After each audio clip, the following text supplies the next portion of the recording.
नमस्कार, मैं समाचार नेशनल से और हम आपको अहमदाबाद विमान हादसे की पूरी और विस्तृत जानकारी दे रहे हैं। ये एक अत्यंत दुखद घटना है जिसने पूरे देश को स्तब्ध कर दिया है। हमारे साथ बने रहें, इस खबर के हर पहलू पर हमारी नजर है।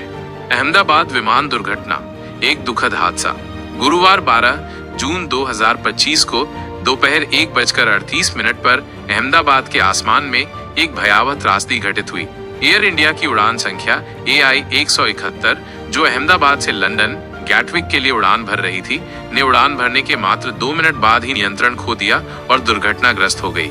ये बोइंग 787-8 ड्रीम लाइनर विमान, पंजीकरण संख्या VTANB, दोपहर 1:40 पर एक घनी आबादी वाले इलाके में BJ मेडिकल कॉलेज के छात्रावास पर जा गिरा। भयावहता का मंजर, मृतकों और घायलों का विवरण। इस दर्दनाक हादसे में जान माल का भारी नुकसान हुआ है। विमान में कुल 242 लोग सवार थे, जिनमें 230 यात्री और 12 क्रू मेंबर शामिल थे। दुर्भाग्य से इस दुर्घटना में विमान में सवार 241 लोगों की मौत हो गई। चमत्कारिक रूप से केवल एक यात्री जीवित बच पाया, जिसकी हालत गंभीर बताई जा रही है। जमीन पर हताहत, विमान के छात्रावास पर गिरने से जमीन पर भी भारी तबाही मची। इस हॉस्टल में मौजूद 56 लोगों की जान चली गई, जिनमें 4 अंडरग्रेजुएट छात्र और 6 रेजिडेंट डॉक्टरों के रिश्तेदार शामिल थे। कुल मौतें, इस दुखद घटना में कुल 297 लोगों की मौत की पुष्टि हुई है। ये आंकड़ा इस त्रासदी की भयावहता को दर्शाता है।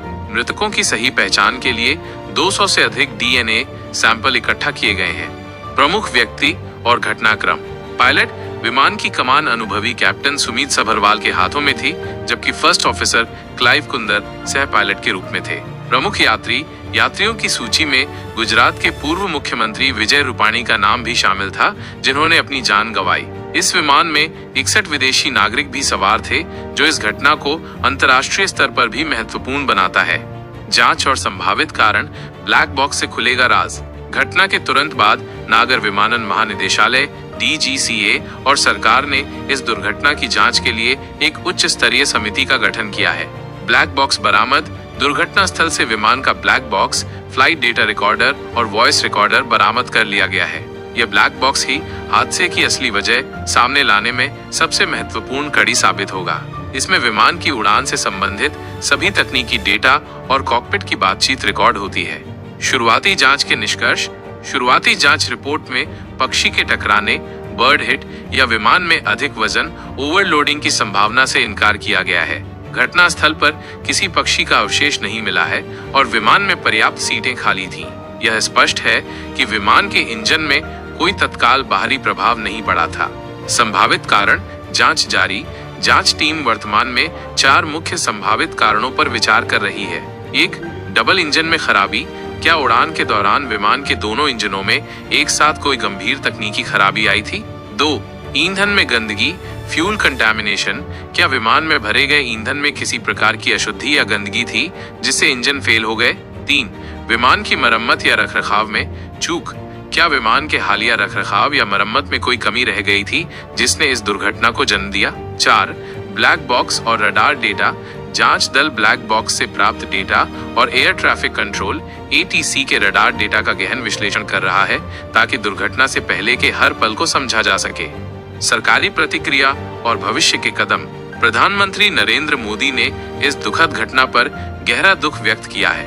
उन्होंने घटनास्थल का दौरा किया और घायलों से अस्पताल में मुलाकात कर उनका हालचाल जाना।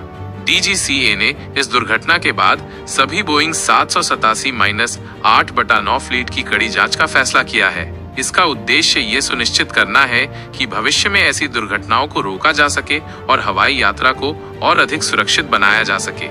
ये एक ऐसी त्रासदी है जिसे देश कभी नहीं भूलेगा। हमारी संवेदनाएं उन सभी परिवारों के साथ हैं, जिन्होंने इस दुखद दुर्घटना में अपने प्रियजनों को खोया है। समाचार नेशनल पर हम आपको इस जांच से जुड़े हर नए अपडेट से अवगत कराते रहेंगे।